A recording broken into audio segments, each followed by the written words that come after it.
That is when Telugu film industry divided into two eras. Before Bahubali kana mundu Telugu వాళ్ళ గుర్తింపు లేదు. After Bahubali I can now proudly say that I am a member of the Telugu film industry. As a Hindi actor, I have come to take your blessings and your help. ये south ने हमेशा अच्छी film बनाई है. ఒక రాజుకు ఉండాల్సిన perfect hair style, perfect beard, మీసంలో రోషము, కళ్ళల్లో ధైర్యము, నడకలో రాజసం. Only one and only TFI highest collection is the budget of Baahubali. దానికంటే ఎక్కువ. బాలీవుడ్ కాదు, టాలీవుడ్ కాదు, ఎవరు కాదు, ఓన్లీ రెవల్యూట్. అంటే ఆనెస్ట్ గా చెప్పాలంటే బాహుబలిని రాణా ప్రమోట్ చేసినట్టు ఇంకెవరు ప్రమోట్ చేయలేదు. రాజమౌళి సినిమాస్ లో యాక్ట్ చేసే అవసరం లేదు, జస్ట్ రెప్లికేట్ చేస్తే సార్.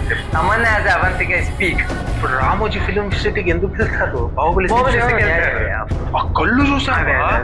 అదే పుల్లలు ఏరుకోవడానికి నేను పిచ్చిదాన్ని అనుకున్నావా కట్టప్ప అన్నప్పుడు ఫేస్ రివీల్ అవుతుంది. లెటర్ నాకు ఇది థియేటర్ కీరవాణి మేమంతా తమన్ డ్యూటీ అది ఇది మాట్లాడుతాం. కీరవాణి ఇండియాలో 29 స్టేట్స్ 28 స్టేట్స్ లో industry Baahubali 1 first talk is disaster.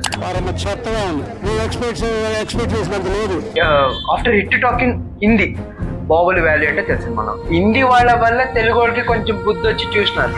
ఆనెస్ట్గా చెప్పాలంటే అదే పోతే వీళ్ళు నలుగురు జీవితాలు, ఇద్దరు ప్రొడ్యూసర్లు, డైరెక్టర్, హీరో వస్తే TFI. The first Indian movie to be played in the royal Alberta hall. RRR కూడా బాహుబలి తర్వాత ఇది నా స్టేట్మెంట్. ఆర్ఆర్ఆర్ నాకు చాలా ఇష్టం ఆర్ఆర్ఆర్ అది, బట్ ఎక్కడో చిన్న ఫ్లేమ్ ఎక్కువ బాహుబలి మీద అంతే. బాహుబలి 1 VFX ఇప్పుడు ఈ రోజులో ఇండియన్ స్టాండర్డ్స్ కైనా ఇట్ డజంట్ హోల్డ్ అప్.